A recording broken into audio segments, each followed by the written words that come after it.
టాలీవుడ్ లో సినీ అభిమానుల వ్యవహారం ఎప్పుడూ హిస్టరీయే. అభిమానం ఎక్కువైనా తమ హీరోపై ఎవరైనా నోరు జారినా ఆపై జరిగే ప్రతి చర్యలు ఓ రేంజ్ లో ఉంటాయి. అయితే చాలా మంది తమ అభిమాన హీరోను జీవితంలో ఒక్కసారైనా కలవడానికి ఏళ్ల తరబడి కలలు కంటూ ఉంటారు. ఇప్పటి వరకు చాలా మంది తమ హీరోలను కలవడానికి 100 కిలోమీటర్ల పాదయాత్రలు, సైకిల్ యాత్రలు చేయడం చూసాం.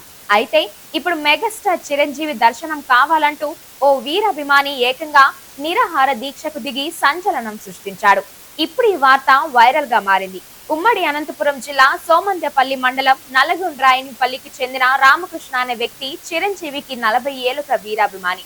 దీంతో ఆయన తమ అభిమాని హీరోని కలిసేందుకు అనేక మార్లు ప్రయత్నం చేసినా కుదరక విసుగెత్తి చివరికి నిరాహార దీక్షకు పూనుకున్నాడు. ఇంతకీ అసలు విషయం ఏంటంటే తన దగ్గర ఉన్న ఒక కథను వినిపించాలట.